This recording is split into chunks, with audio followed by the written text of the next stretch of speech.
You know, in the words of Ruskin Bond, our favorite childhood author, the world keeps on changing, but there is always something somewhere that remains the same.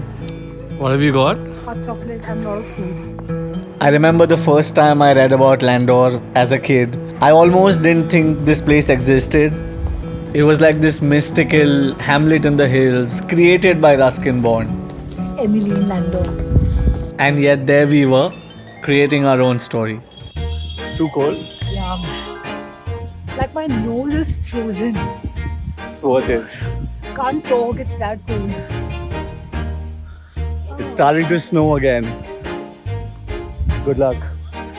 On a cold and misty winter's morning, walking through the dense pine and oak trees, natural luxuries like fresh air, clear views, clean place, Tudor style cottages that dot the hillside, full of lore and legend, Landour is basically history at every turn.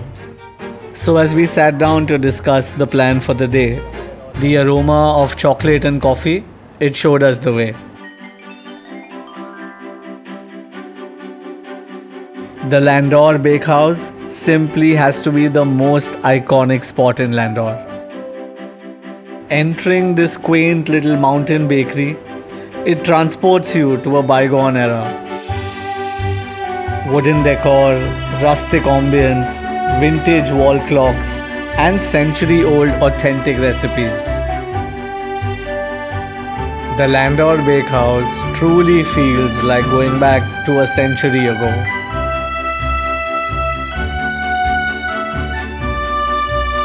Seeing the pine trees through the frosted glass on a cold rainy morning while we tucked in on the secret recipes more than centuries old, fresh scones, croissants, hot buns, cinnamon rolls, cookies, crepes, cakes and coffee.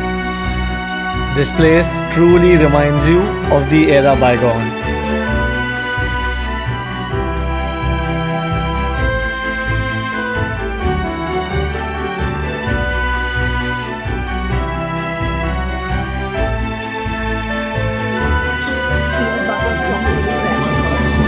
Landour is the land of peanut butter and we didn't know.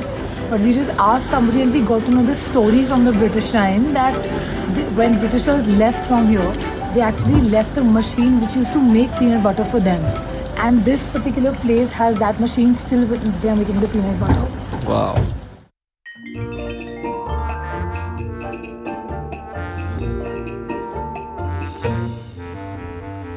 Landour is a very small town and best experienced on foot.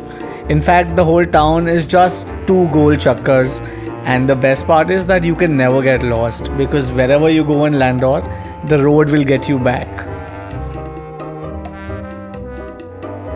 Picturesque towns of Mussoorie and Dehradun shine just below, but in Landour, you can remain blissfully above it all. The St. Paul's Church is here since 1840 and was one of the first buildings to be constructed here.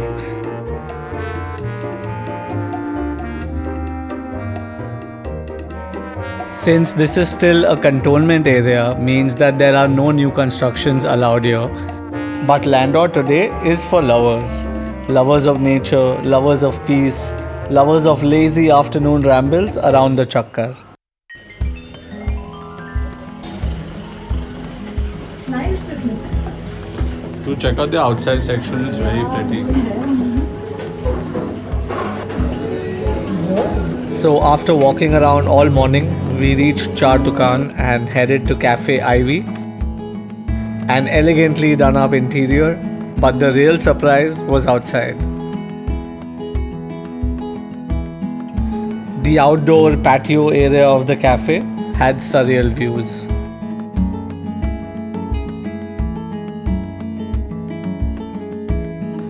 We'd found the best 2 ways to warm ourselves in the chilly mountain air. A little fire and some lemon tea.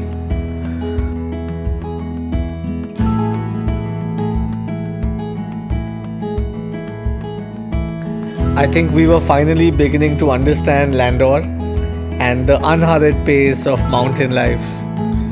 Green hillsides, clear views, fresh air, and the smell of mountain rain.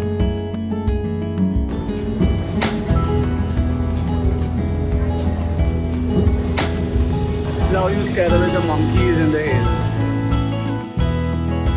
So after 2 rounds of teas and our bodies nice and warm, we'd made a new furry friend who would take us to the next part of town. The Doma's Inn and Cafe is a very popular place in Landour. The Doma's Inn Cafe and Guest House is like a slice of Tibet. The prayer flags, the bells, in fact the entire architecture of this place. And I wish I could have shown you the inside, but he asked me to not shoot their private space. So I'll leave you with this. It is the best place to come for some authentic Tibetan cuisine and to pick up a few lovely souvenirs to go from Landour.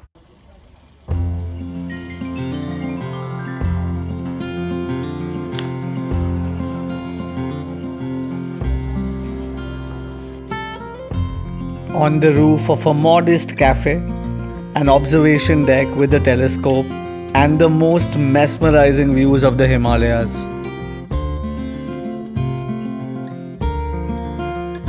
It is from here the high Himalayas stand out to the north, snow peaks that rise more than 3 times the height of Landour, sheltering sacred sources of the Ganga. This is the perfect place to view mountains like Kedarnath and Nanda Devi. Landour had already surprised us enough, but yet there are 2 chapters left. What is it? This is dark hot chocolate with marshmallow. See?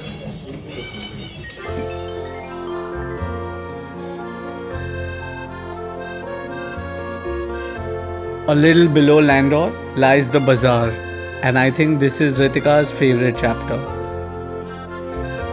Every hill station will always have a woodland store. Come now, let's shop a little bit. Mountain shopping? Yes. The winters are almost over, but why not? They have beautiful stuff. Call it English influence or so, but the jackets, overcoats, trench coats, they were superbly stylish here. How's this? Nice. So Landour is for somebody who wants to do nothing on their holiday, because this place is simply for just walking around. Landour is a very small place, just 2 small goal chakkars. Bird watching, photography, composing poetry in your head, and holding hands with your girlfriend or boyfriend. They are the main attractions in Landour.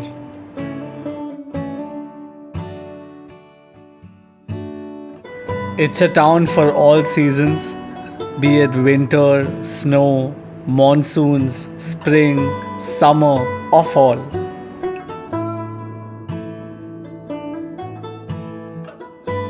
I think Landour is for everyone.